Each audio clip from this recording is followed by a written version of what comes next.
అంత పెద్ద ఎర్రి పుస్తకంలో కనిపిస్తున్నానా అంటూ హౌస్‌లో శివాజీకి ఇచ్చి పడేస్తూ వచ్చేసిన అమర్‌దీప్. అసలు విషయానికి వస్తే అమర్ ఇప్పటికే తను ఎంతో నెగటివిటీని సంపాదించుకున్నాడు. నోరు ఎక్కడ ఇప్పితే బయట ఎక్కడ చెడ్డగా మారుతాడని భయంతో ఉంటున్నాడు. ఇక ఉన్న 2 రోజులు కూడా సైలెంట్‌గా ఉంటూ ఇక తన ఇంటికి వెళ్ళిపోవాలని నిర్ణయించుకున్నాడు.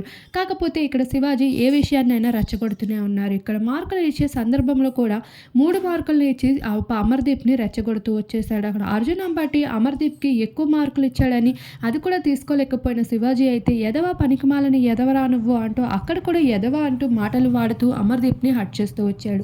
కానీ అమర్ మాత్రం నోరు ఏమాత్రం మెదపకుండా ఉన్నది ఇంకా 2 రోజులే కదా వెళ్ళిపోతాం ఇంకా సైలెంట్‌గా ఉంటాం అన్నట్లు ఉంటూ ఉన్నాడు.